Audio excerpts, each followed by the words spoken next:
This is the If More, Let's Divide podcast. Yo, Charlie guys, what's up? Welcome to the If More, Let's Divide podcast. It's a new week, so another episode is coming to you from yours truly, Mutombo the Poet. And Charlie, as usual with my guy, my co-host, Frederick. Charlie. What's popping? What up, Charlie? What's good, man? What happened? Looking all green, money. Charlie, I didn't need them. Yeah. So I did try manifest. Charlie. So how did money get a nickname green? Is it because of the US dollar? Yeah, for sure. Yeah. Greens. And Charlie, well, it makes sense because green too, they stand for growth, Prosperity. Prosperity, pureness, purity. So yeah. So Ghana currency, what be the nickname we could give them? What nickname are we going to give the Ghana currency? It's sign. It's right now, Charlie, $1 is like over 14 It's cedis. crazy, B. It's crazy. £1 is over 16 cedis. Yeah. That's crazy. Yeah. Everything, getting out of the country, forget visa.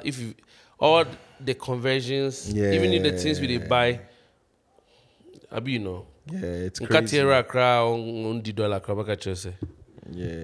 go up. So this, they take the same price. Anyway, Charlie, Yeah. talking about things rising, Charlie, I've been following our guest for so many years. He's a friend. He's dope. He is funny.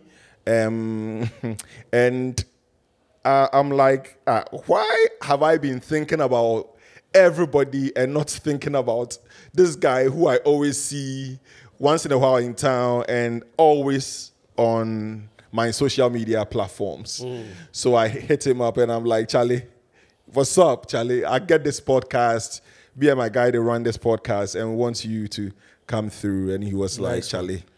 Then I actually thought he wasn't in Ghana because with him, most of the time he's in Europe. Okay. We are going to find out why he goes to always... Europe every now and then.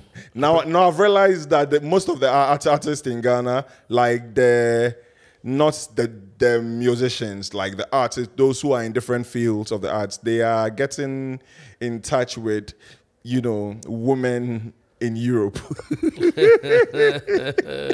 Charlie, guys, ladies and gentlemen, I'm humbled and I'm so elated to introduce to you and to have on the podcast Jeneral Ntatia. Yes, sir. Buyaka. Charlie, General. Yeah. Watagwan. Do you know something? Yeah. We've been friends for a minute now, like for some years now. Yeah. But I don't know your real name. In fact, it's been something that a lot of people have been asking. Charlie, I've hidden my name for far too long. Why? Today I'll reveal it on this podcast. Yeah, okay. Prince Amwabi. Yes, true. Prince. I know the Prince. Yeah. Oh, are you related to Mr. Mwabing? No. Oh, no. Not at all. Are you guys from the same town? I learned he's from Kokrantumi. Okay, and which my father told me that we have some lineage from there, but I don't know if there is some connection. Oh, okay. Or something. Yeah. Oh, Just okay. the name. Okay. Yeah. Yeah, the names are always connected. I insist. yeah, Charlie. Because No, if the name is doing well, then it's connected. Yeah, but if it's not doing well. If it's not doing it, then you don't have to try. I and beg, connect if the it. 100 million come and make people give me my own. So how did you come up with the name Jeneral Ntatia? Oh, it's a very beautiful story. Way back at the University of Ghana, there was this friend of mine, Victoria. May her soul rest in peace. She died some years back. Oh. And I didn't know I had talent to act. So it was like, anything that you say, she'll be laughing. You're funny. You are funny. Then So she encouraged me to be taking up roles and all that. And then along the line, when you give me a serious role, I will play, I will deliver. If you give me, something that is not comedy too, I will deliver. I was doing research into my characters and all that. And along the line, they realized that, this guy is very versatile. He can do a lot of things. So General, like someone who is everywhere, who can play multiple roles, who can play different roles. Anywhere that you put him, is able to educate his role. And then the Ntatia in the Bible, say go to the ant and seek wisdom. So Charlie, someone who is versatile and is also wise. So how did Victoria, may her soul rest in peace, play a role with your name? She gave you that No, name? she didn't give me. I came up with the name. Dr. So was Charles. like, yeah, Dr. So was like, Charlie, the way you've been doing a lot of things, Charlie, General is not bad. I came up with the name. Yeah. It was like General is not bad. So he encouraged me to go for the name. Oh, I'm like, okay. okay, fine. Let me just add the Ntatia to it. Ntatia Because to it. if you are versatile and you are wise, Yeah. it helps you to do a lot of things. Yeah. So, yeah, Fred. Oh no, so Victoria didn't be your girl or something? No, she's not my girl. Victoria. In fact, she was, should I say, Victoria was very sexy in level 100. When you enter University of Ghana School performing at level 100, there's something that we call Talento Expo. And this girl was on stage, and the way she shook her body, everybody fell in love with her, even seniors. Oh. So you go in with a mindset that maybe probably you get a chance to be with her, but then along the line, the way she is, you become friends with her. You will not even try to love her. Oh wow. Because she is something else. Do you think about her? Do you miss her? Oh, sometimes when like I'm granting interviews and they ask, or sometimes they ask, General, Charlie, who encouraged you to see the part that you didn't know? I always remember her because she played a part. Like she pushed me to identify that I had something that I didn't know, because when I was going to the University of Ghana, I didn't have any mindset to act. I always wanted to be at the backstage, maybe probably do props or sets or maybe sound or something. But Dr. So was always acting. He was the hardcore type, Charlie. He was doing auditions before. I didn't even know there was something that they called audition. Yes. So level 100 was going for roles, and then along the line, they started saying that you are always with this guy. He's been acting. Why don't you try pick up a role? And then Victoria also was like, you are funny. So my first role, I think, Tears of Lucifer. Charlie, the way they laughed at me, because I was wondering, how am I going to get these lines in my head and deliver them? Because it's a lot of lines. You see people acting. Charlie, not easy. You have to get a whole lot of lines and come along with the movement, the stage blockings, the directions, where you have to calculate the steps and all. It's very tedious. Wow. So I didn't know I could do it. But then when they gave me the motivation, I was able to do something. If Victoria was still alive right now, what do you think she would be doing? If Victoria was around right now, probably I would let her manage me. Yeah. Oh, wow. Because Victoria was someone who touches something and becomes a blessing. Yeah, there are people like that. They will not show their face to be, at the forefront, but they stay behind and they touch things and they advise and they push you and you're able to do something. So I will let her manage me or be part of my team to do something meaningful. Dope. May she rest in peace. Yeah. You said something like how you would memorize lines and all that. Is there a trick? Because I've seen you in plays where you're on stage and sometimes they go for an hour and you don't miss a beat. Yeah. How do you do it? Oh, it's a simple trick. I think first of all you have to understand the whole story. So let's say you read a story and it's about, let's say, a rich man staying in a house with a daughter and probably maybe they are having issues. So you first of all get understanding of the whole play, and then now understand your line and understand the line of your character that you are playing with. So let's say I'm going to say something like, at this point I'm going to leave you because I can't stay in this house anymore. The next line that you say is go. So I should know that the next line is going to be go. But I don't have to pretend that you are going to say no. I have to clean it in my mind that you are going to say no. So it's like we're having this normal conversation. Yeah. So you just have to let everything be natural. Understand the story, understand the line of your co-actor, understand your lines, and understand when you come in. So even that, when you forget your lines, you can still play along with an idea of the line that you're. A lot of times we forget our lines on stage. Yeah. Okay. A lot of times. But because we understand the story, we understand where we are going, you're able to flow through and then Has there ever been a time where you've forgotten your lines and that threw everybody off? but everybody was able to readjust and, you know, play along? I think it was once I was playing with Dr. So, and I forgot. I went blank, and I didn't remember anything. But we were able to do the thing in such a way that the audience didn't know that I've forgotten my line. So I was going to say, you know, in the play, his name is Mr. Nkunya. So I was going to say, Mr. Nkunya, you have to give me some money, and I forgot that line. So all that I said was, Mr. Nkunya, I know you know what I'm talking about. Please remember what I'm going to say. Yeah.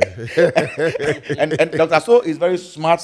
Yeah. He will learn his lines. He's that one guy that will learn his lines and learn your lines as well. So the moment I said that line, he knew that I've forgotten my line. Then he gave, oh, you're talking about the money. Come for your money.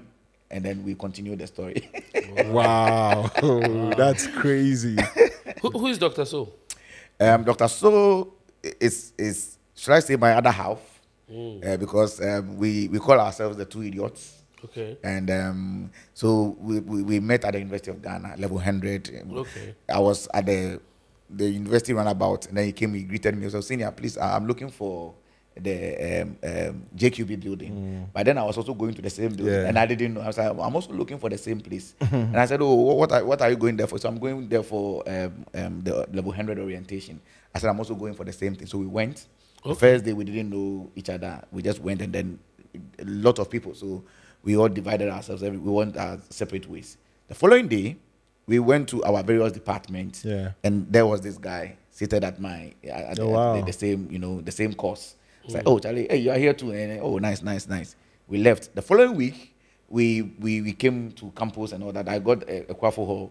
He also got a Kwafo hall. And he was in room 1 something. I was in 3 something. So I was descending. I saw him in the same building. Wow. And I was like, oh, yeah, here. Then from there, we realized, oh, the same cause, the same thing. We have a lot of things together, a lot of ambitions. So we became close friends. Now we are brothers. And Charlie, the journey has been beautiful. Yes, dope. Dr. So is based in Europe now. Yes, he's married, and then he's based in Europe. You see, from my intro, why are you guys patrolling Europe? Like it's yeah, it's so strange. Like why? Because I know that at least once in a year you go to Europe, right? Yeah. Is it for shows, or do you guys have, you know, some deals there? It's for shows. Mostly it's for shows. I think it was only once that I went to. I was the best man for Dr. So when it was getting married. Oh, okay. So but I think most of them has been for exchange programs, shows, performances, and all that. Yeah. How do they, like the people in Europe, take your jokes? Like, do they understand your jokes, especially when you when they have some Ghanaian elements in there? Like, do they get it? I think so far the content that I create when I go there is different from what I create in Ghana here. Because I most at times look at what will cut across. So I am the type that normally when I'm doing my content, I'm creating my content, I look at the audience that I'm going to perform for, and then I come up with something. So let's say I come up with something that is general that everybody will understand, like relationship issues, broken heart. It's something that everybody across everywhere in the world will understand, that we go through broken heart. So I put up jokes that cut across. So normally they get my jokes because I think about my audience very, very, very much, because I know that it's them that they are going to enjoy the joke. It's not me. So if I'm carrying Ghanaian content to them, they will not understand. Sometimes I get Ghanaian content, but that one has to do with comparison, where I see something in Ghana and I weigh it with what is there. Like their system, like we relaxing and chilling when we are going to pick the trotro, because we know that when one goes, another one is coming right now, and running after the train, because if you miss it, Charlie, the next 5-10 minutes you have to stand there and wait for another train. So I just oppose, you know, the two, and then I create something that will be, you know, dope, meaningful to them. Yeah. I mean, are you following a precedent with like your genre, like the comedy and stuff? Are there other Ghanaian comedians that are your predecessors that were doing tours in Europe that led you to say, I want to try this out? Or how did you guys come up with this Europe? This Europe thing, it's not any Ghanaian who has done something outside that we saw. I think it came right at the University of Ghana, level 400, where there was this woman called Petra Kron. They came out with something that we call framework. So it was through the framework that Dr. So went first alongside Mr. Black, and I was not part, at the beginning. And then I think 3 years later, I got the opportunity to be on. And then through the framework, one German director called Simon Effler spotted us and was like, "Oh, Charlie, guys, let's do something together." So he came up with something that he directed 3 Ghanaian actors, myself, Dr. So, Mr. Black, and then 3 German actors, Lars, Phyllis, and Marius. And then he came to Ghana. He directed us for like, I think 2 weeks or 3 weeks or so. And I went to direct the German aspect as well. Yeah. The same novel that he turned into a play. And then when we went there, he fused the 2 together, and we got an hour performance. And it was crazy. It was dope. It was just crazy. Yeah. So why is it not everywhere in Ghana that some comedians from Ghana, some artists from Ghana are doing shows in Europe? Because we don't hear of you guys, even though I know that in a year you guys tour Europe and do shows back and forth. Why is it not everywhere in the media space in Ghana? I would say part is from us. We decided to keep it on the low. Why? At the beginning, we were the type that we don't really want things to go out, like our things to just be jumping on. I think there's been a couple of times that we go and then people see us like, "Oh, when we come for interview, we dodge the interviews and all that." Hardly do I even talk about our European, tours and performances and all that. But I think a year down the line, it has become necessary for us to talk about it, because I believe that the time has come for us to let the media and Ghanaians also know, so we can create more opportunities for other people also to get the opportunity to go and perform outside. So now we've been talking about it. At the beginning, we didn't want to. So why were you guys not like making noise about what you were doing? Was it because like you guys didn't have a strong hold on your craft? Like you felt you weren't ready? Like why? I think we felt we should do it and do it more to get the grounds very well before coming out to come and say it. So at least people can know about it. We felt that it was too early to put the news out there. Oh, okay. I just do and break more barriers, and then get the grounds very well, very fertile for other people to also be on. We believe that now it is time for people to know about it. That's why we've been talking about it now. Yeah. I mean, is it interesting? You're making a full career off of like comedy and being a performer on stage, but what do you think the difference is? Because I think the context of Mutombo's question was very good. That how do how do they receive your jokes? Then I think you went along the lines of you change the content. But how do you feel about the fact that you're Ghanaian and this is home base, and you're touring Europe rather, and probably receiving more support in general, financially, whatever else, infrastructure-wise, compared to the homeland? Like, what do you think we could get right here for people like what you're doing? Not to say you're not thriving in Ghana, but to thrive to the point where it's like, you don't see Kevin Hart coming here or someone. You get what I'm saying? I get you. You see, the whole thing, I think outside, they've created the mindset for funding. They've created the avenue to support arts. Unlike our country, it's very difficult. Okay. Getting sponsorship from corporate Ghana is not easy. You talk and go through a lot of people, but still you don't get anything. So it's like then you always want to run to where you'll be received well and given the needed support. Of course. Which shouldn't be the case. Yeah. And also, I also think that, it got to a point some years back, Ghanaians didn't understand comedy and didn't receive comedy well as it was supposed to. Unlike recent years that we've had a lot of new crop of comedians, we the young guys now are doing a lot of things, and now people are loving comedy. Some years back, You dare not go pick up on the president or someone and do comedy about. You are going to be hot. Yeah. So I think we are gradually getting to the point that people are understanding. Gradually getting to the point that corporate Ghana is now understanding that, okay, if somebody is doing a stand-up comedy, somebody is doing a comedy play, or even a serious drama, let's put some money into it. Yeah. I think gradually we are getting there. So it's so funny that we always get this, especially on the podcast. It got to a time where, you know, comedy was big, and it got to a time where music was big, and it wasn't big. Music went off, live performances went off.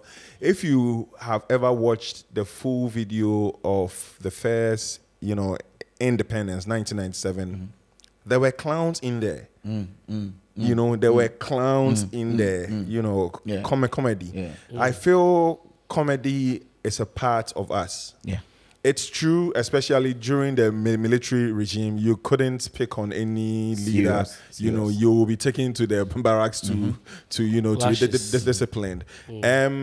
But I feel that, like you said, now it is getting better. Yeah.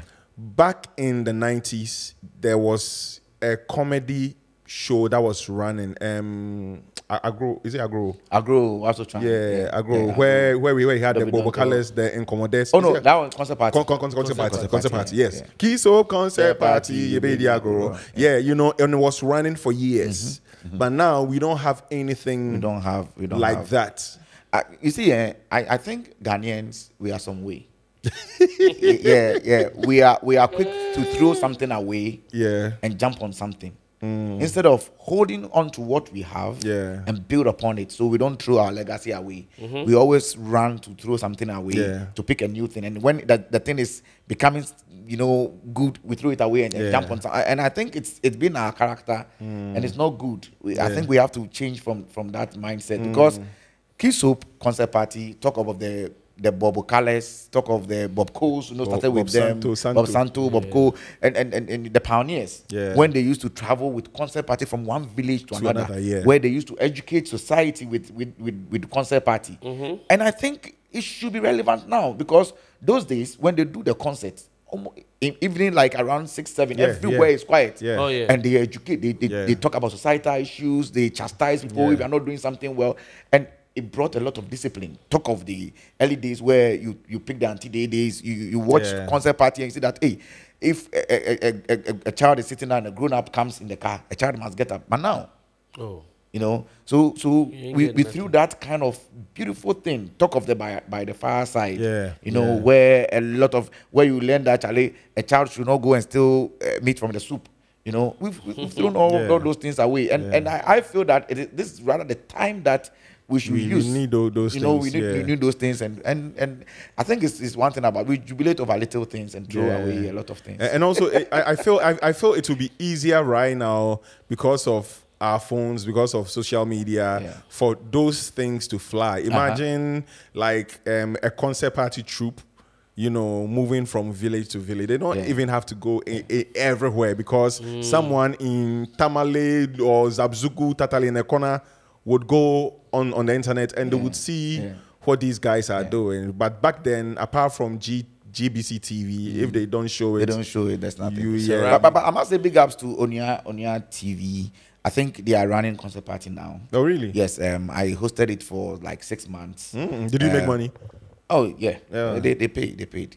So I think they need more support, you know, to do it more, because I feel that concert party, you know, has a lot of education that is it does. The National Theatre is also looking at bringing it back, huge and better, you know. So I think a lot of meat doesn't spoil the soup. They should try and do it alongside each other. Mix it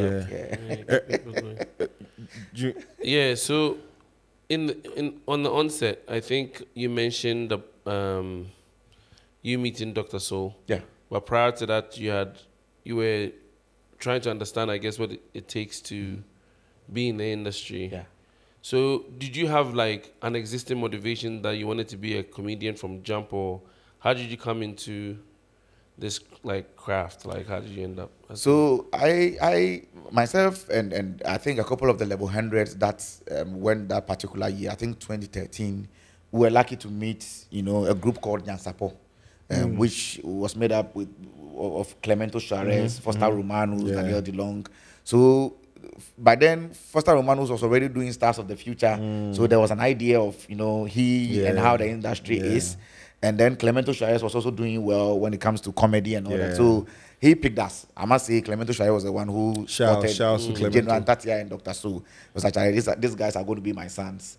And then along the line, I've learned a lot from him. I think it was through them because they have the experience and they were already there. We followed their footsteps, and it was lucky. It was easy for us because we followed them, and gradually we stepped into their shoes, and they moved along with us through Nyansapo, staging a place at the National Theatre and all. That's I think it was through this Clemento Suarez, and that's where I got my first telco adverts. With Bolare, Talk is Tasty, because now I started acting. Well, this guy is good, he's funny and all that. Then they spotted me one day, called for an audition. I went, and then I got a role, and I did my first telco adverts, Talk is Tasty, MTN Talk is Tasty. And then after, they were like, Charlie, I don't know yesterday, it's funny. So they put me on a series called Yellow Cafe. And I won my first award in 2014, RTP award, alongside Kofi Adolulu. I was nominated alongside Kofi Adolulu. Wache, Prince Yosin, may so rest in peace, and other prominent. But luckily, I won, and from there, the journey has been, Have you? Are you still tight and cool with Clemento Suarez? Is my father, so very tight. Still learning from him. That guy is something else, when it comes to comedy. I feel that there has a lot of things hidden in him that is yet to bring them out. And we are still learning each and every day from him. And I mean, we also create platform for other young ones to also follow. I believe that if someone has opened the door for you, you don't have to shut it. Keep the door open. So I've also always been giving other people opportunity. I have young ones who are also looking up to me that I've also been giving them opportunity to also get to the top. How do you teach comedy?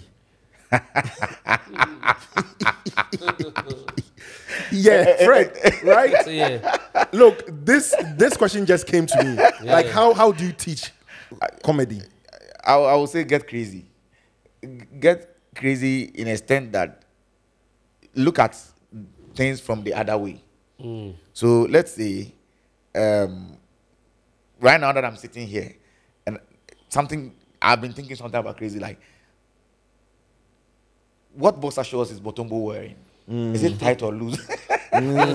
So you're always, like the president said, Ghanaians shouldn't vote for Mahama so that it will not come and destroy his legacy, And I've been having some crazy ideas in my head. So the news is there, but you turn the news upside down. Everybody is thinking to the left, but you think to the right.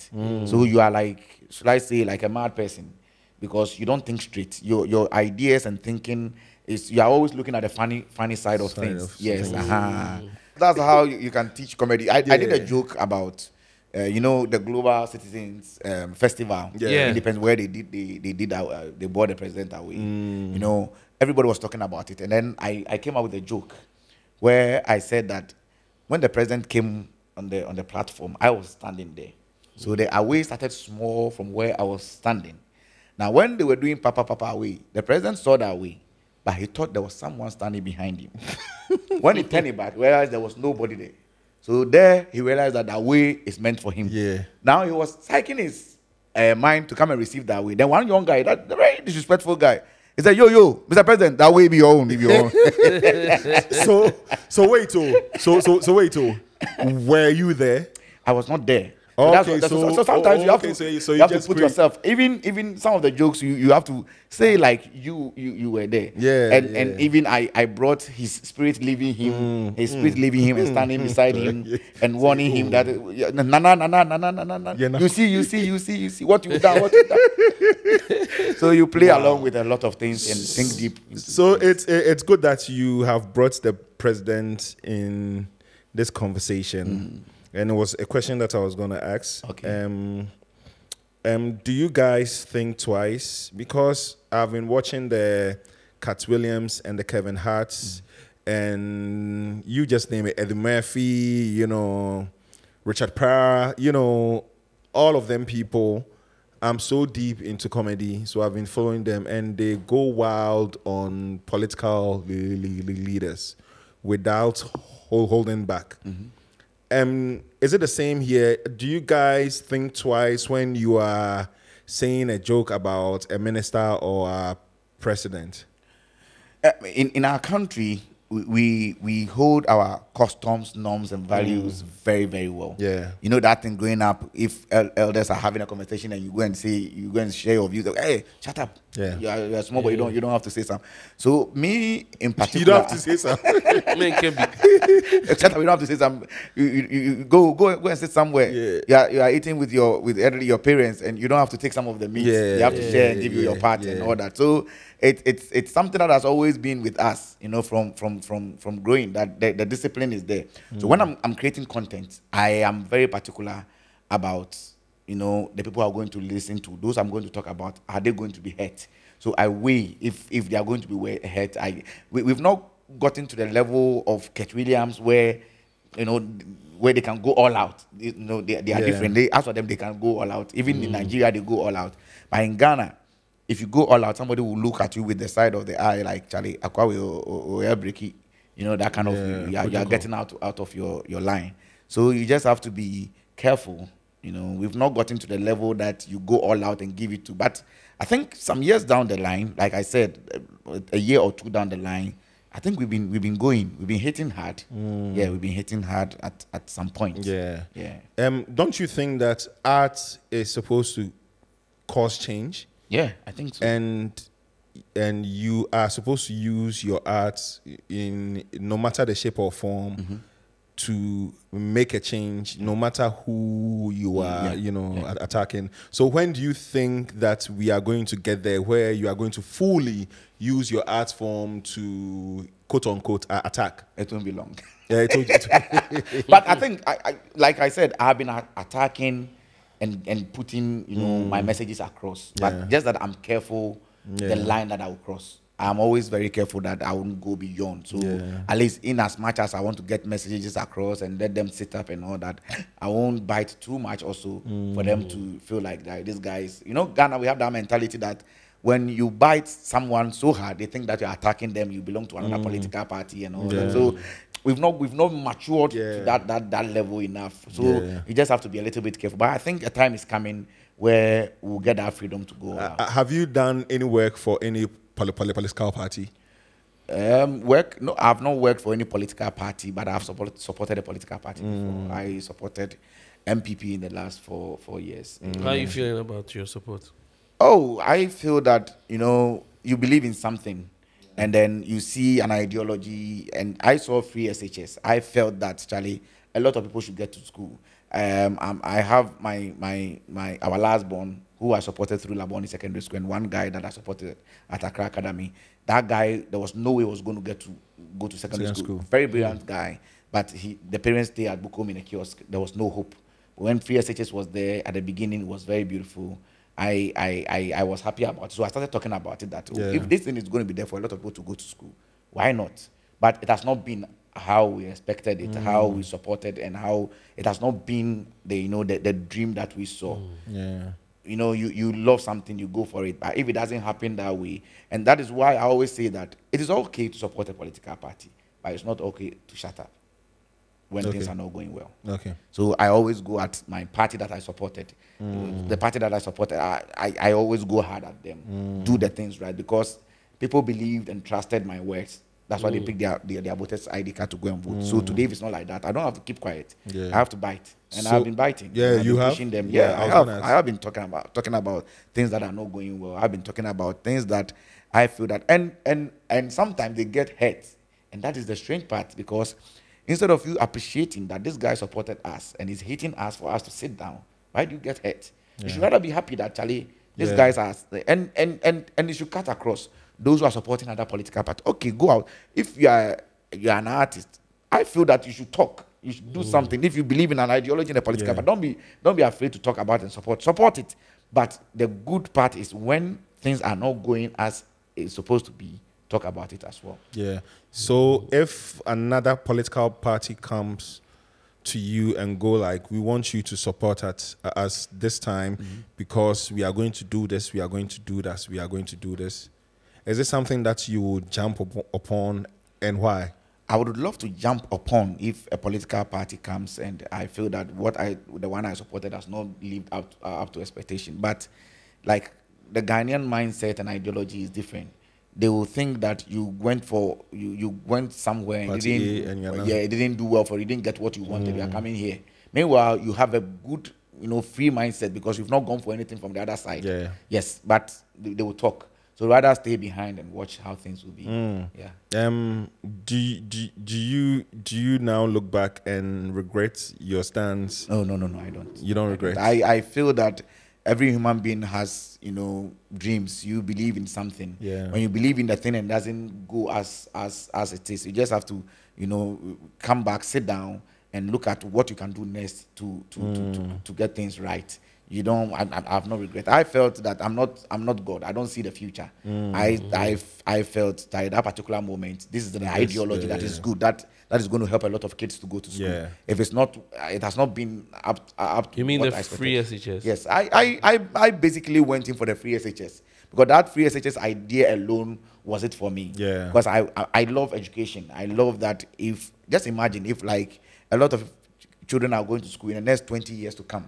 We'll have a lot of people educated, and it's going to outweigh those who have not been to school, and it's going to help our country because people are going to now. Somebody will not even throw rubbish in the gutter because they will know that Charlie is not good. So let's sit up. Yeah.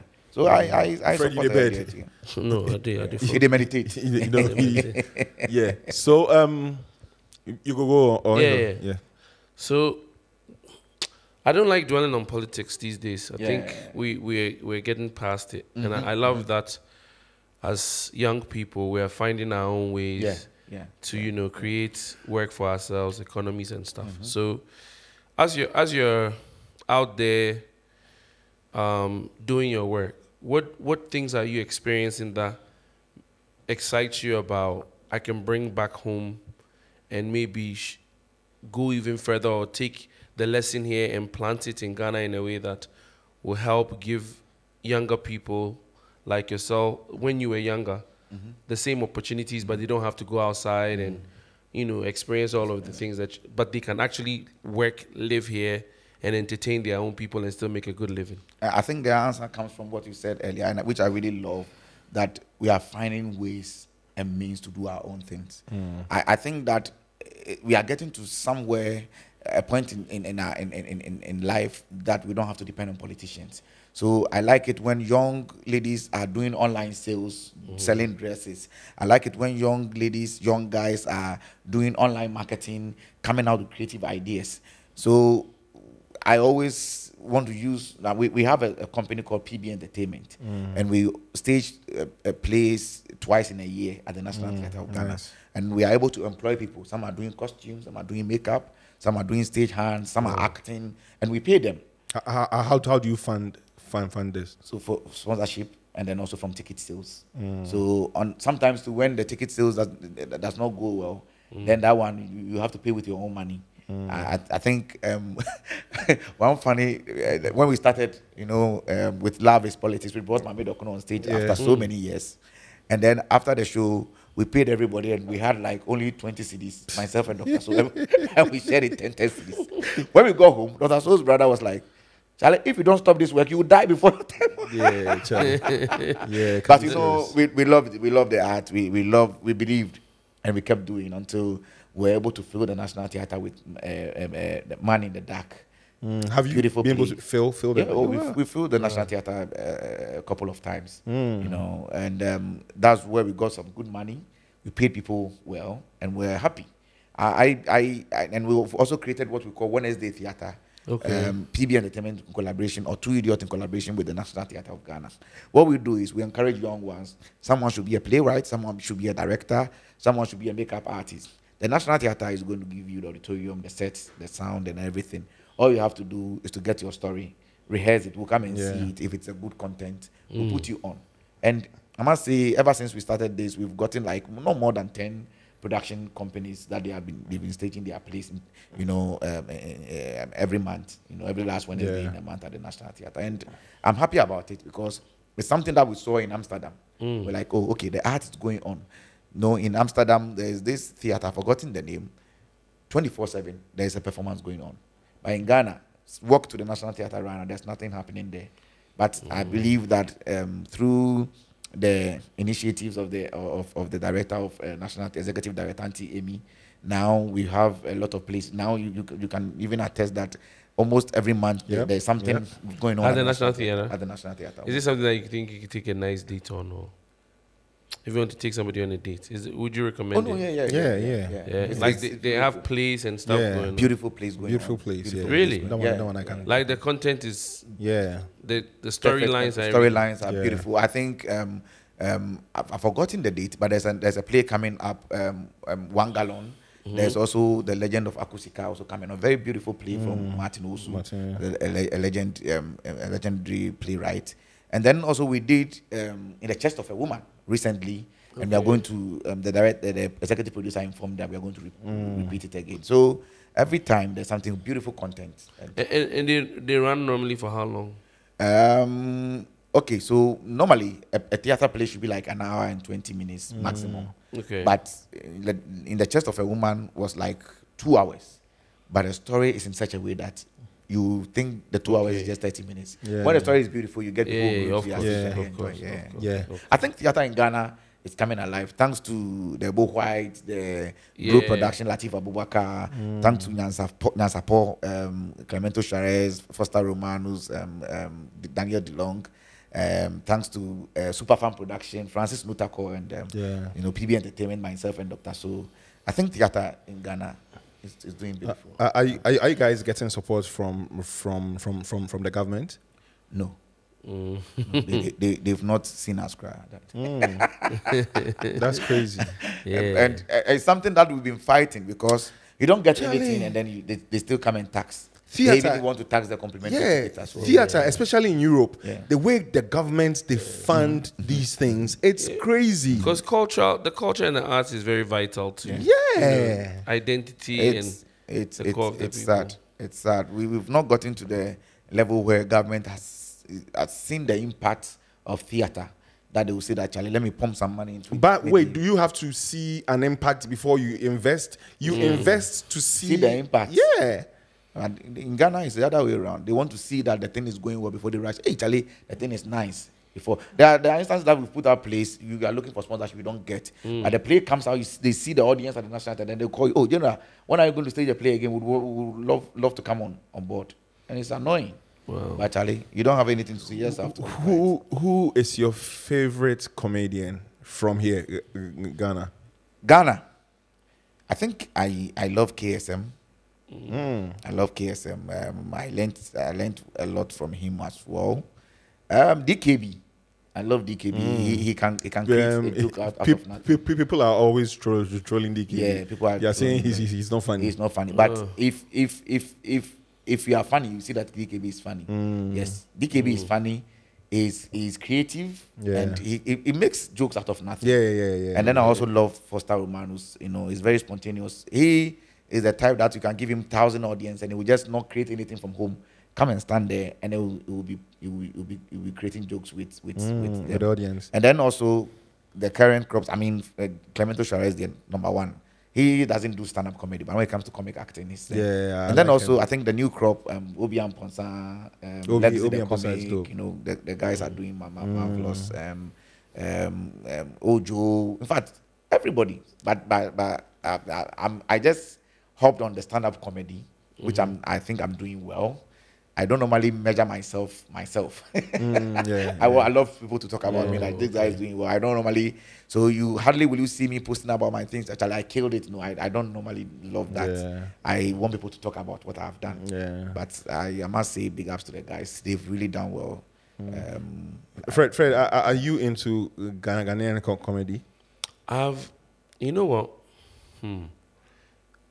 To be honest, I grew up on like the Bob Santos, the old school ones, Commodore things. But then I used to keep in touch a little bit, and I didn't understand the landscape anymore, but now I'm trying to get back in tune. I'm trying to get back in tune. I mean, to further Mutombo's question for me, because I'm sure there are others like me who don't consume the Ghanaian-made, comedy that you're producing.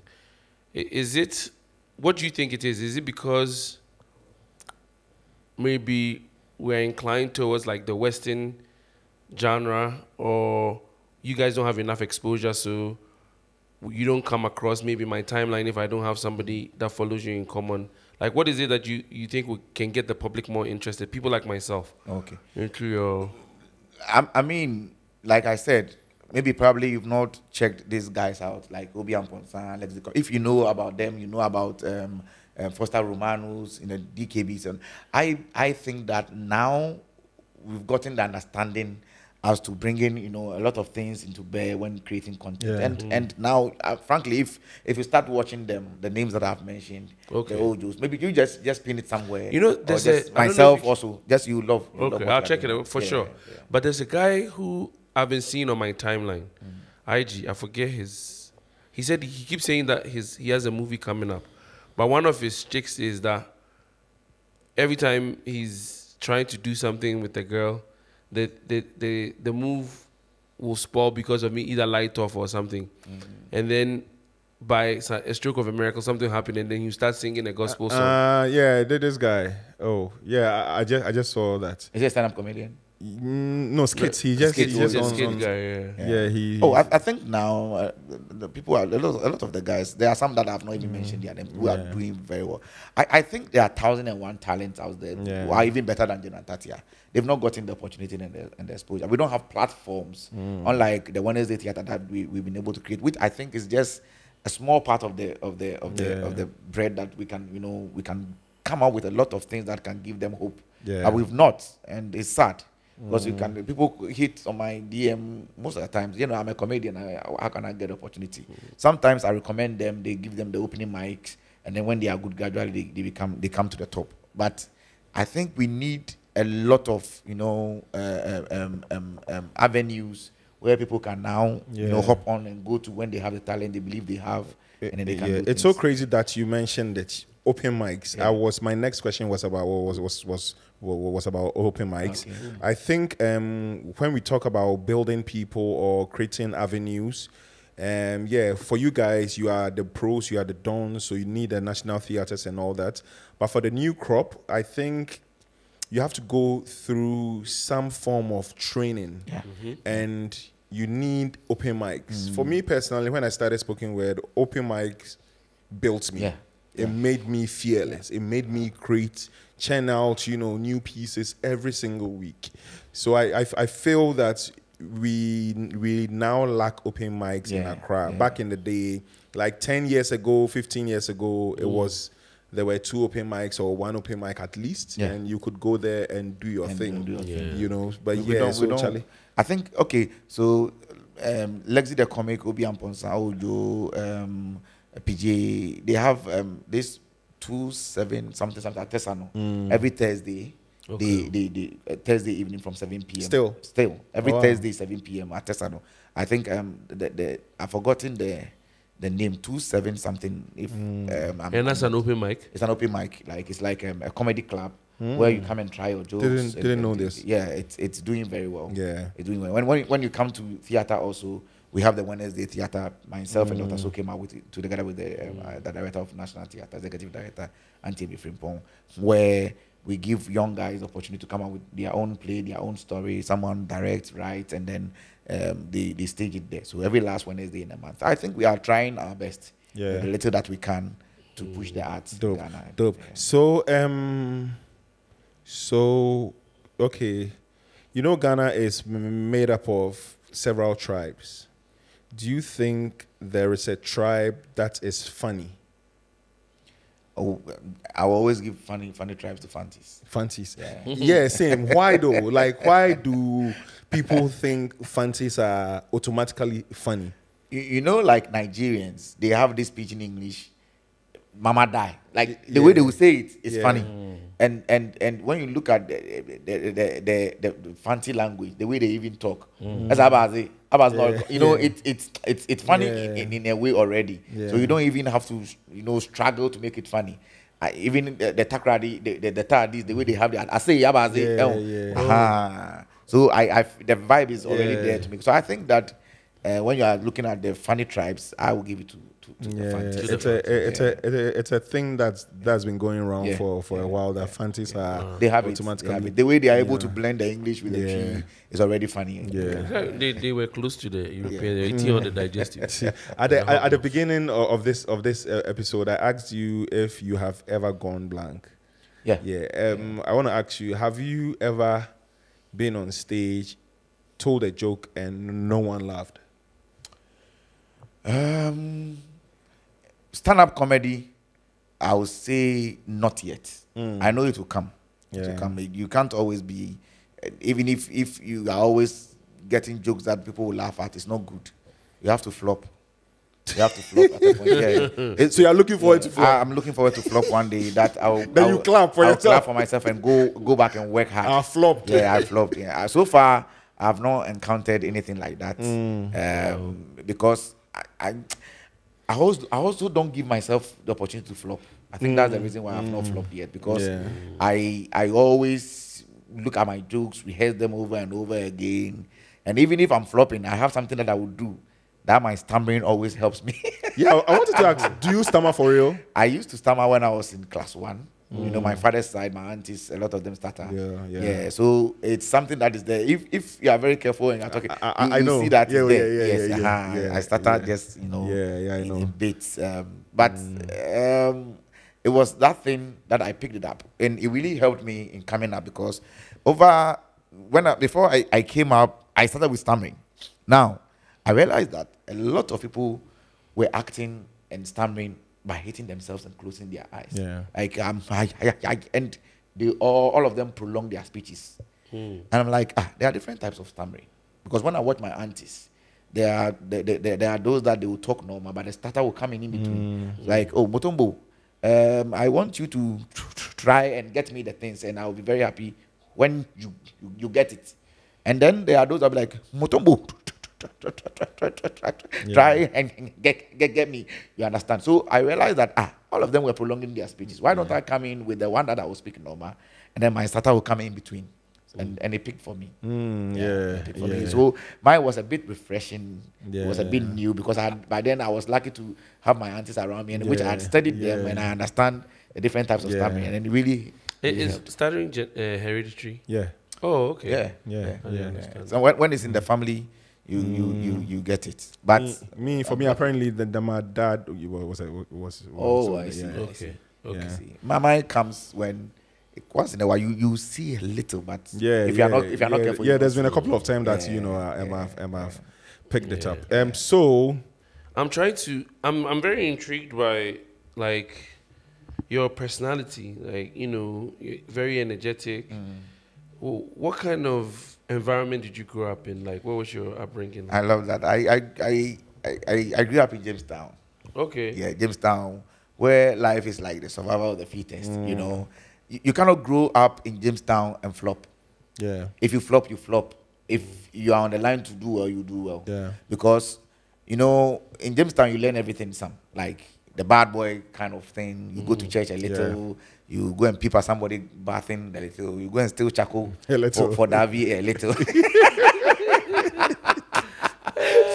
so you come out with everything. So I think when I got to the level where I entered the University of Ghana, I didn't struggle. When there was no food, I survived. Yeah. Because in Jamestown, when dad and mom, there was nothing at home, and dad traveled to go and look for money, and there was nothing home, mommy will go and borrow and how do you call it, credit foodstuffs, come and grind some pepper and put some garri and oil in it, and then you eat that evening and you are good to go. And until at a point things became okay and daddy was back and Charlie. So I learned everything, some the good parts, the bad parts, in between parts. And so at the University of Ghana, if there's no money, I can just eat garri and shito and I'm good. Yeah. Nobody's going to pamper you, and nobody's coming to visit you at school. So Charlie, you have to. You have So to wait, who is from Jamestown? Or you guys were just living there? We're just living. You're just my dad and mom were all there Okay. together with my siblings. So I grew up in Jamestown. Is your mom Ghana? No. No. All Ashantis. Oh, My dad Ashantis. But Oh, they okay. stayed there. Okay. Are you still living in Jamestown? No, I'm no more there. So right now that you are out, how do you see Jamestown? Is it the same from the time that you were living there? It is the same from the time that I was living there, but our time there was kind of a little bit discipline. Right now, Charlie, the guys, survival of the fittest, Charlie, they have to go Charlie, at the young age, they have to hit the street. Yeah. But unlike our time, you hit the street all right, but another grown up can see you and discipline you if you are going wayward. Yeah. But right now, Charlie, you can't go and discipline somebody's child. The child will not even allow you to discipline him or her. Hey. But now you can't. Unlike, I don't know if you attest to that. Some years back, when you are fooling and a parent can catch you and my discipline you. neighbors beats me all the time. And when you come home, your parents will back them also, up. But now it's not like that anymore. Yeah. Because Charlie, the young boy is going to survive and get money for himself. You don't tell him what to do. He's getting money at as early as 15, 16 years, and Charlie, they make their own money. But I think that, Jamestown is a beautiful place. I always go around and I go to my people. My siblings are still around. I go to them sometimes, and I feel that, Charlie, it's a beautiful place to grow up. What are some of the things that you want to debunk about Jamestown? Because people have all kinds of perceptions about Jamestown. What's one thing would you want to debunk? I think it was funny how people see Jamestown and you being there, because I was always asked the things that people are saying about Jamestown, it's not what it is. Yeah. You understand? The only thing that worries me is about the early ages that they give birth. Because I feel that you see someone a talent, and then as early as 16, 17, 18 years they've given birth, and there's no proper care, go to the book homes and all that. I feel that apart from that, Charlie, they are special people. They are very special. Sex is number one entertainment. So you think they are entertaining themselves? Yeah, Charlie, because maybe entertainment no did it now. Oh, Charlie. For through a few concepts with the system is I see some teenage pregnancies. Yeah. So it's one thing that really worries me. I feel that there should be a lot of education. That I think there are a lot of beautiful talents there. There are a lot of even big people who grew up in Jamestown, the Bukoms and the Chokos. And it's about time that they come out and educate them about how they made it, so they can also follow the footsteps. Do you have a skit? Have you ever made a skit about Jamestown? Recently I did a play about Jamestown, myself and Dr. So, together with Cartel Multimedia. We did Atai, the Jamestown Gangster. And it's about the issues that I'm talking about, where we address, abortion, we addressed, teenage pregnancy, HIV/AIDS, living the correct lifestyle and all that. We address a lot of things. I think so far that's what I've done. And this particular play was so huge, we got a lot of audience, and then there's been a request for us to do it again. So hopefully in August, we are going to stage it again at the National Theatre. Do you think that when you address Fred, what's the word, norms? Yeah, or issues. Social issues, yeah. When you address social issues with your plays and with your comedy skits, do you think they work? They do. They really do work. They really do work. Like I said, with the Atari, the Jamestown Gangster, those from Jamestown came to watch it like, Charlie, this is exactly, and we stayed the whole thing in a compound house, like how a lot of people are staying in Jamestown, compound house kind of thing. So you have the vibe, you identify what is happening. Like you see that, this is what we are living with, and these guys are talking about it. Yeah. And it was through that one or two of the chiefs are like, Charlie, you need to do this again, because the education aspect is very huge, and people have to come and see and learn. Yeah. Quite recently, I was watching a Kevin Hart interview, on 60 Minutes. And one of the things he said, and which was new to me, was he has people who write for him.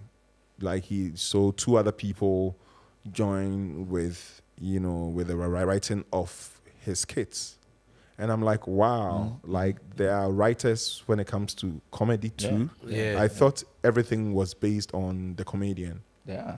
Do you have people who you work with? I for now I don't, and I think the problem here is everybody wants to bring themselves to the to the top. Yeah. Like Charlie, instead of writing for someone, let me Try do and it become the myself. star. Yeah, become a star myself. And so far I don't have people, but I have one or two people who share jokes with me, like among ourselves, the comedians. Oh, Charlie, this joke will fit you well, and I think you should pick it up.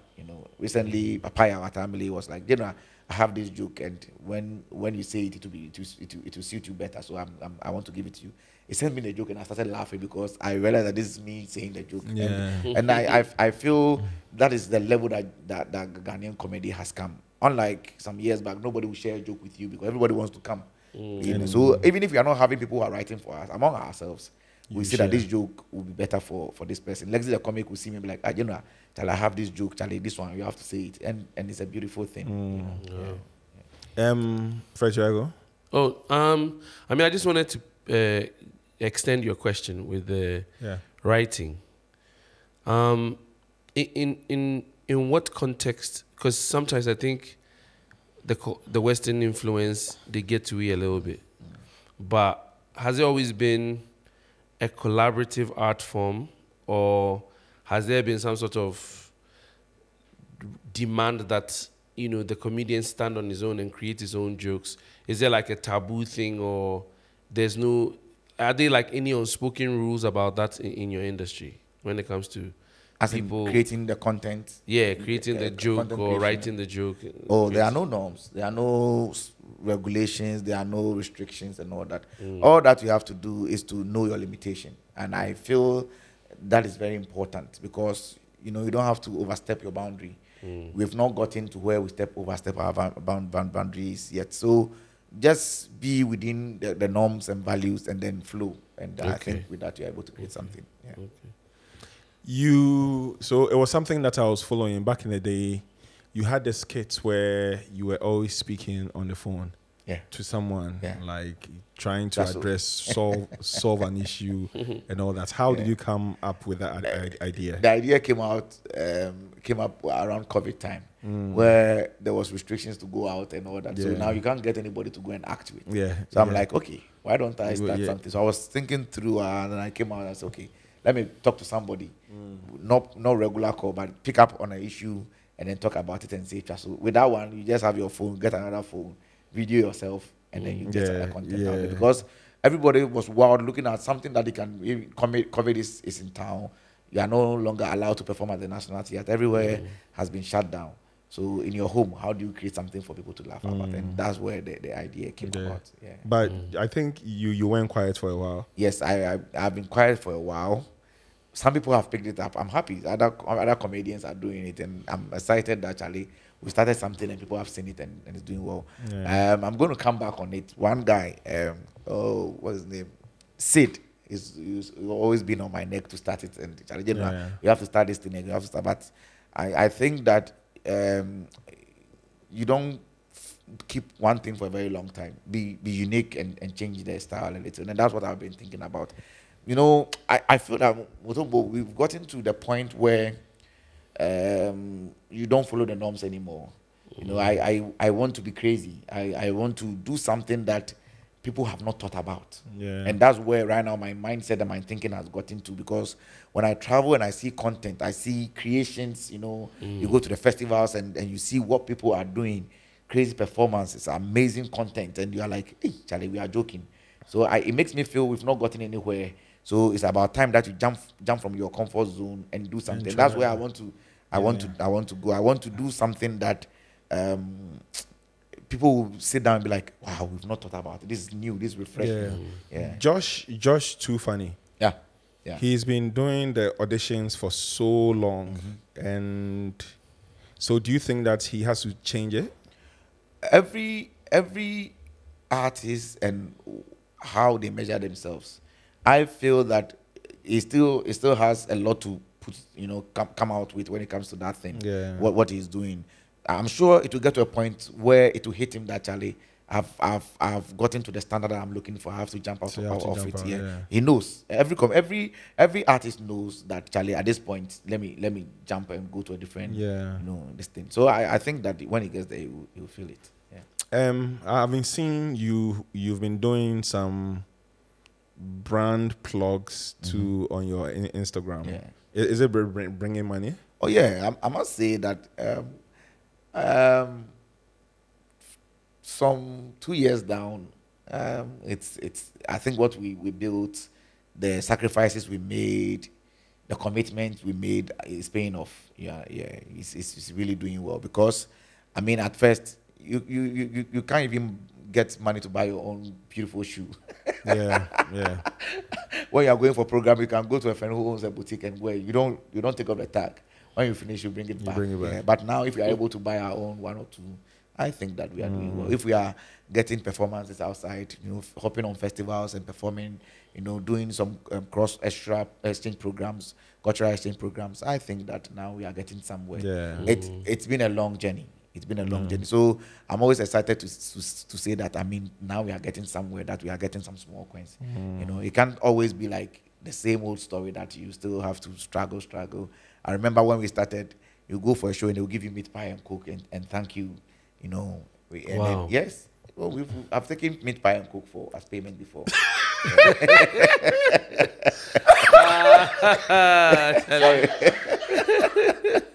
And so you meat pie. And you are excited because you love the opportunity that is given to you alone. And those days at the investment, we call it Agbana. You're happy that Agbana has come. People are going to see you. You want to do something. A young guy, when you want to put something out there. So it was not paying off until gradually it came to a point that we were getting 30 CDs. Charlie, transportation, kakra, then you are happy, Charlie. Now the thing, Charlie, when myself and daughter will go in our room and then we'll go and count our money, 30 CDs, 60 CDs. Okay, let's go and buy rice, one bag. Wow. Let's do this, Yeah. And gradual. So if through this we've been able to, acquire one or two things, I think that God has been on our side and He has really helped us, and I'm excited that Charlie, we took this path. The first time, the first time you sat in the plane and arrived in Europe, how did you feel? It was normal.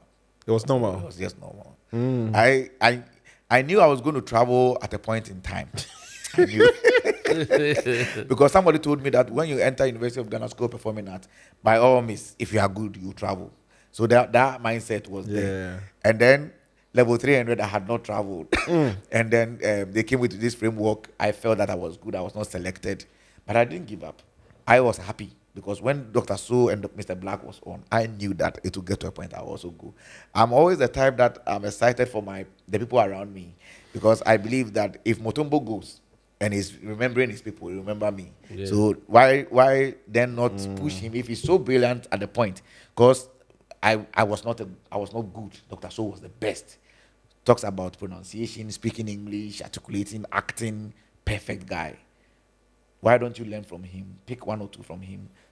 Clemento Chares, perfect actor, creates comedy out of nothing. Foster Romanos creates comedy out of nothing. So study them. Don't be jealous, And when it got to a time they were mentioning their names, Dr. So won award, I didn't win anything. I was happy. Hey, Charlie, this award you win there. How I go if you win some? Oh, by the thing there, but you will get there. Then we started following and then pushing and being happy for our brothers. And then the excitement that we used to put them, when they go to the top, they remembered us and then recommended us also. And I also got there. Yeah. That's Yeah. There are I think there are a few people that like you who would think like this. Is it somebody who will stay behind and use pin to someone is down and trying to pull you down, but you rather push them with a belief that if you have, definitely. I think that if you have someone or if you have that lifestyle, it is demonic. If you are not happy, it's demonic. If you are not happy for people around you, you are a demon. You're a demon. Then there's nothing good that will come to you. Be happy for people. I believe that when you're happy for people and you cheer them on, the blessings will fall on you. It's like that. I didn't know I could act. I've been saying this always. It's I think it's some of the acting blessings from Dr. So that some fell on me because he was going for the scripts, he was going for the auditions, and so I don't even remember that I went for an audition and I got a role.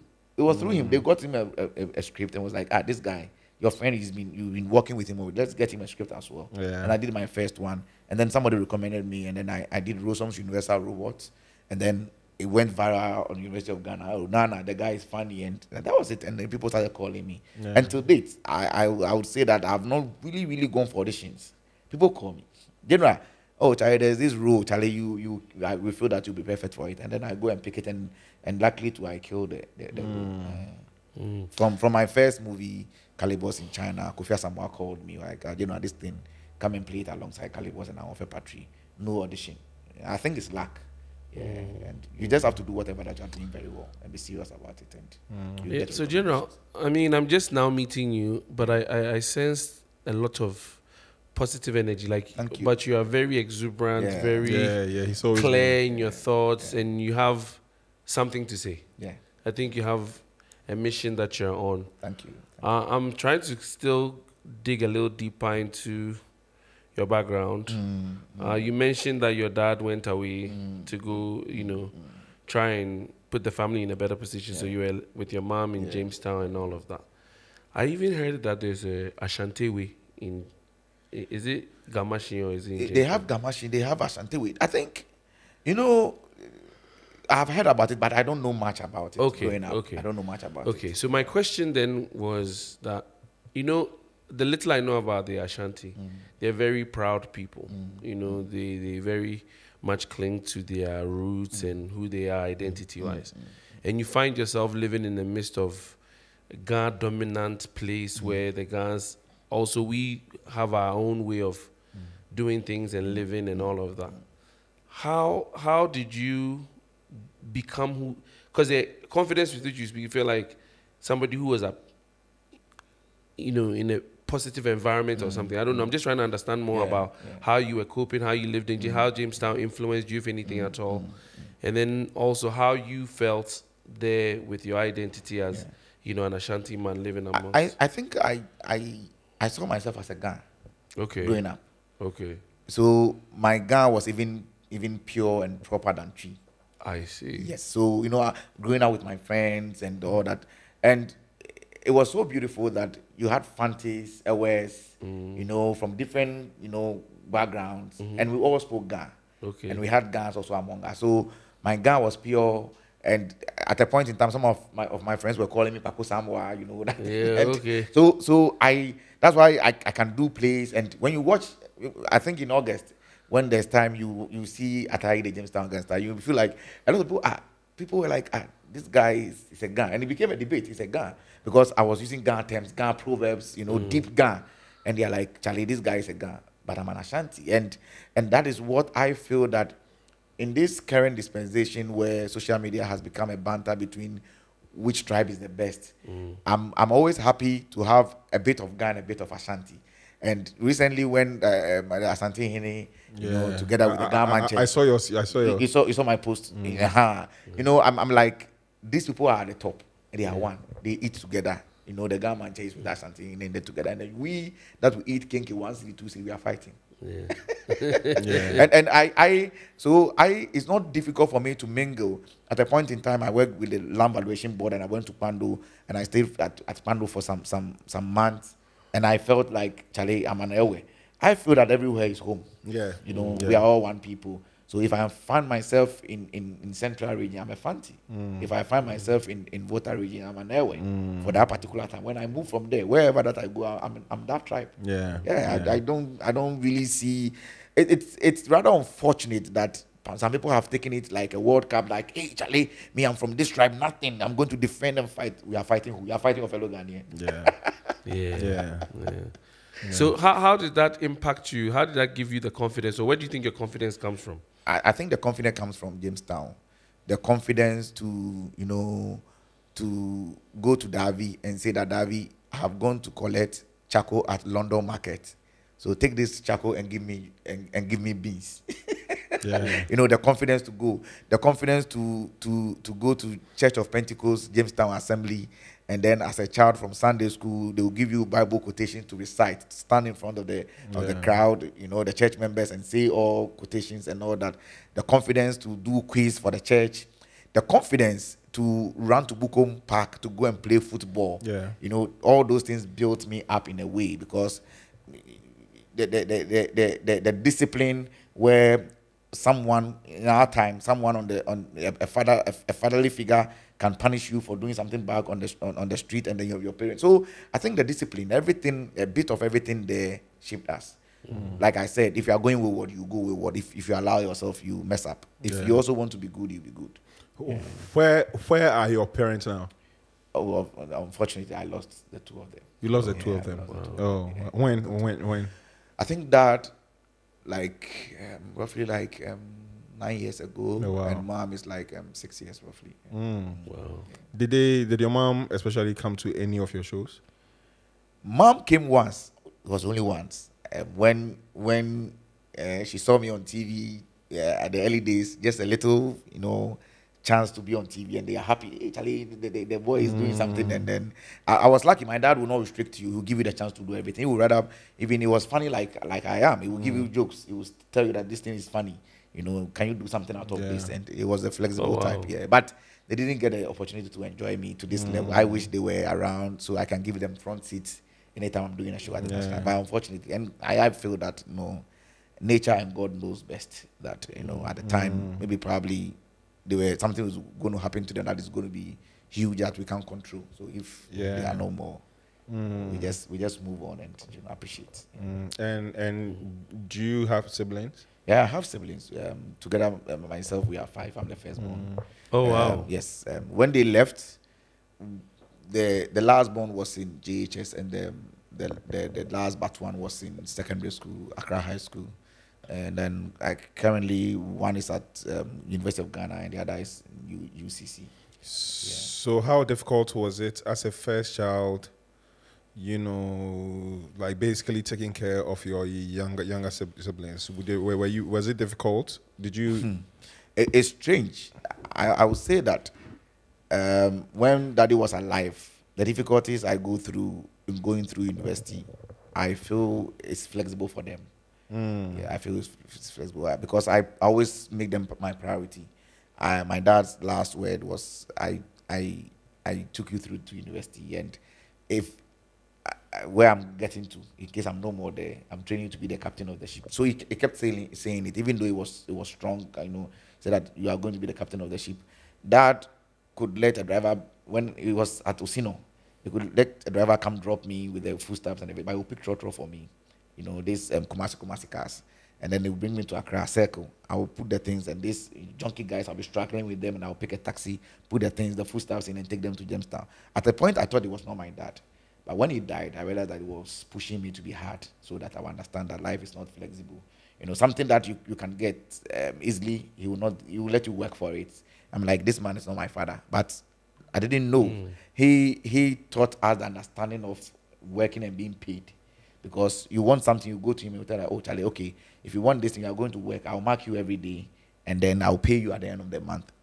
And he was marking. So when the month ends, he will calculate your money. Today you didn't come.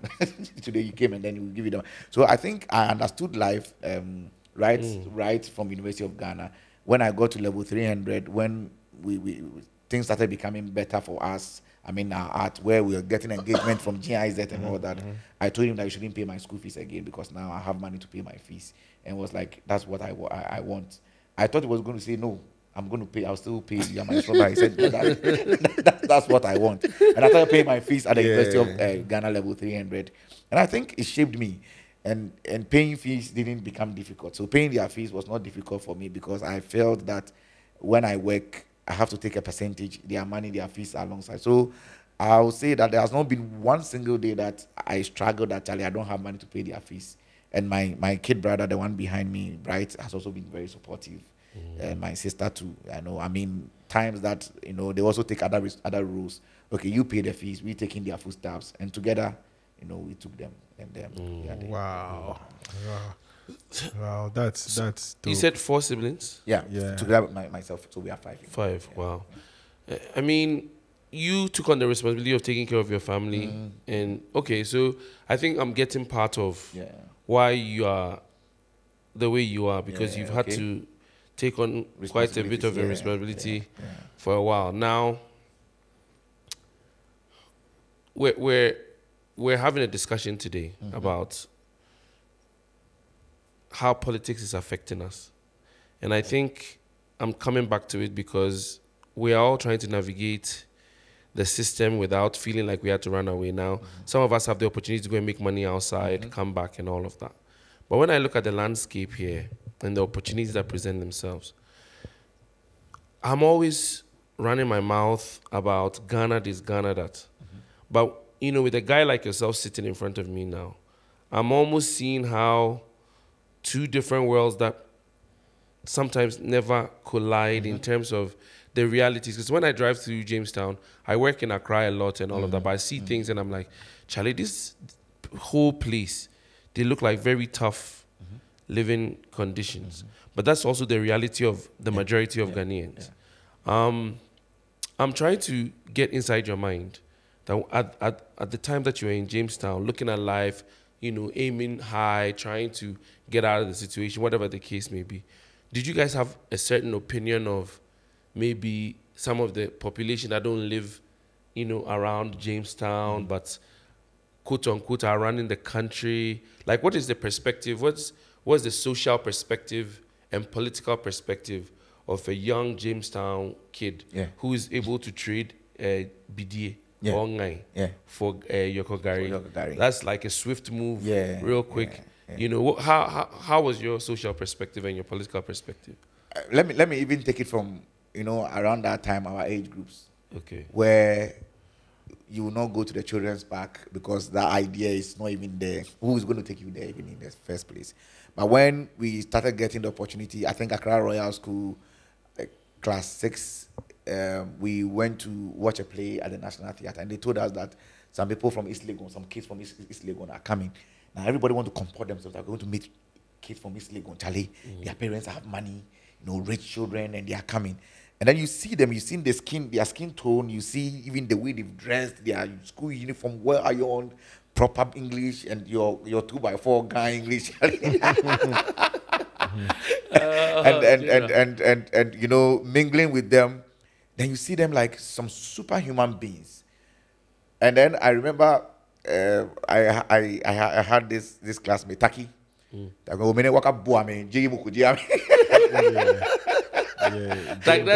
that sounds like a Taki too. Taki is a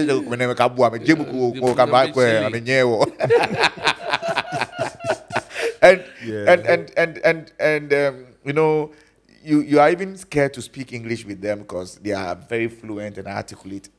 So after so many years, get to the university and then you meet them in the same class. Some are from Achimota School, Legon Presec. And I know we got first class and some of them didn't come. I was like, so after all, crash. Taki was right. Taki was right. It's not anything like that. You understand? So I feel that that is one thing that I've been trying to do to.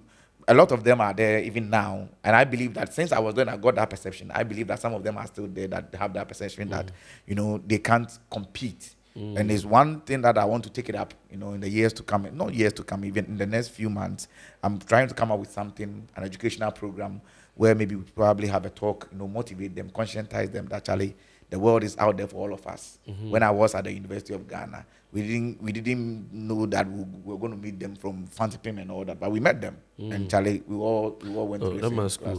Yeah. Oh, I see. Yeah, I mean, but James Shekan. yeah. James Shekan, true.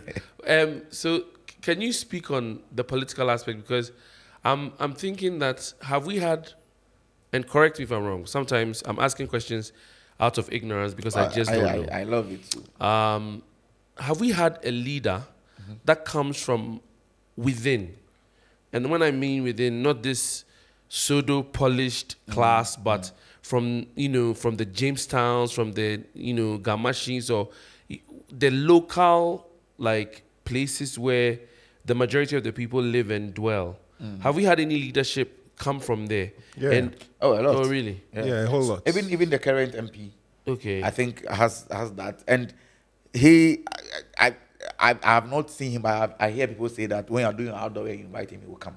I remember when my dad died, the guy said, my mom died, the guy said he gave a bus. And sometimes you see him, she jama with the people. Okay. You know, he mingle with the people a lot. And even the opposition, how do you call it? The MPP MP as well. He's also around. He grew up. I saw him a couple of times when I was also growing up. Okay. So I guess what I'm trying to get at is, sometimes I ask myself in my mind, what music were these politicians listening to when they were growing up? Or for someone like you, I'm sure your content is influenced by your upbringing and your surroundings, so you see life from that perspective. What is it that you think is missing now? If they come from within and they get into these positions of power, how do they not empathize? Because going to outdooring and giving a bus and all that one is token stuff. But the real issues that confound the people, healthcare, the water situation, how do you think their perspective is not affecting the politics and the policy of the country? Sorry to get so political. Can I come in? Yeah. Fred, so the Minister of Information, Paul, is it Paul? Oh, this young guy who was working for on radio, Joy FM. Joy FM. Kojo Ponkroma. Kojo Ponkroma, yeah. He was one guy who I admired so much, especially when he was on radio and attending these talks and all that. The questions that he will ask, you go like, Chai, this guy in future, when he becomes a minister or a president, he's going to be exceptional. But see what's happening now. He will talk and you will question yourself, is this the same person? I feel that, I don't know if there is, quote unquote, there is this shrine up there that once you enter, you walk through it and you are cleansed. Not cleansed like, like you are transformed. Yeah. And you forget who you really are. Because right now you are going to join a clique, a gang. And you can't be that person who, oh no, me, I can't. You have to join them. So maybe, Fred, you will be the first person who will be different because of how you are always on them. Why do they change? Why do they change? Actually, I think I know, but yeah, I just wanted to. I mean, it's strange. Yeah, it's strange. I think they have this mindset that they've all, gotten themselves into, that politicians' lifestyle is like this, and I think that's what I have seen. Our lifestyle is not to break down with the people, or maybe flow along with them. We have to be tough.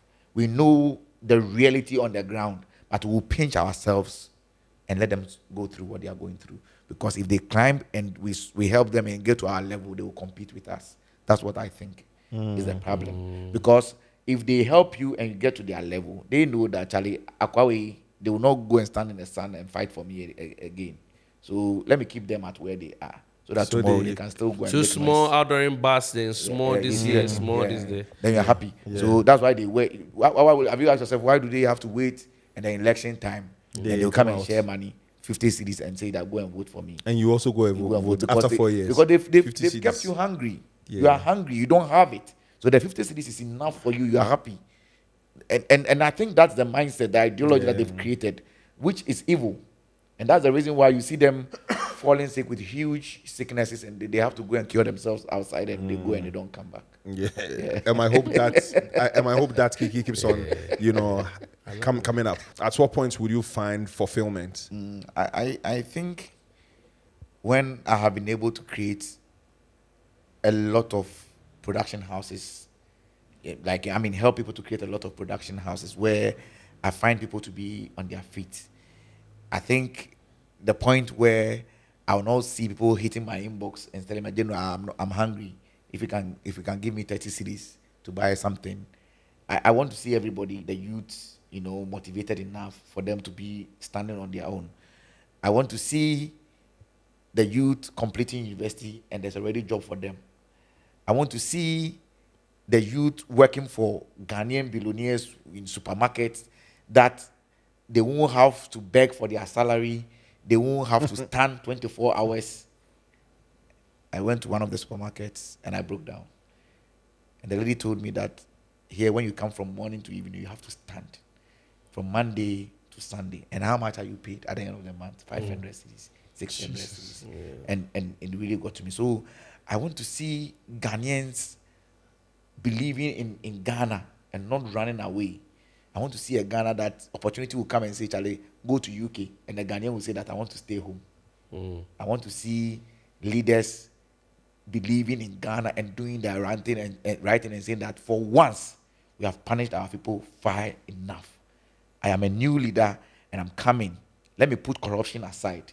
Let me put my family and the people I'm going to help around me aside and go to the people and make sure that what God gave me, I will give it to the people for them to be happy. I want to see at a point where the Kayayo will not have to carry huge loads on her head before she can eat, but something creative that will be, different from what is there, that mothers will not keep their babies in the hot sun and struggling to survive, get a profit of 5 cedis, and AMA will come and take 2 cedis as tax. Crazy. That's what I want to say. I'll be very happy with it. Charlie. And that's all in good faith. That's dope. Yes, sir. General Ntatia, we thank you for coming through, aka Prince Amwabin. Charlie, your name reeks of money. Yeah, it's coming. Yeah, it will come. It's coming. It's coming. It's coming. Charlie, he's a prophet too. Yeah, prophet coming for sure. Prophet. But Charlie, I must say this is a very beautiful platform. Charlie, thank you for coming through for us. Yeah, sorry for my lethargy. My lethargy in the beginning, Charlie. So young with me, but I recovered the last 4 or 5 rounds. I think I get back in the game. Charlie, I bounce back. Charlie, we thank you. General, we thank you for coming through the podcast.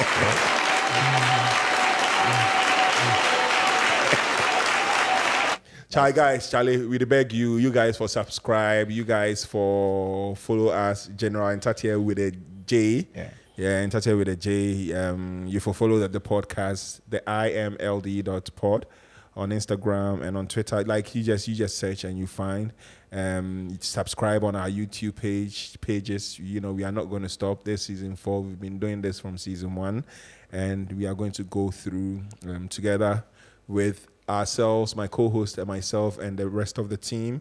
This is the If More Let's Divide podcast. Fred. Yes, sir. We are through. Nice one. I didn't realize it can go like that.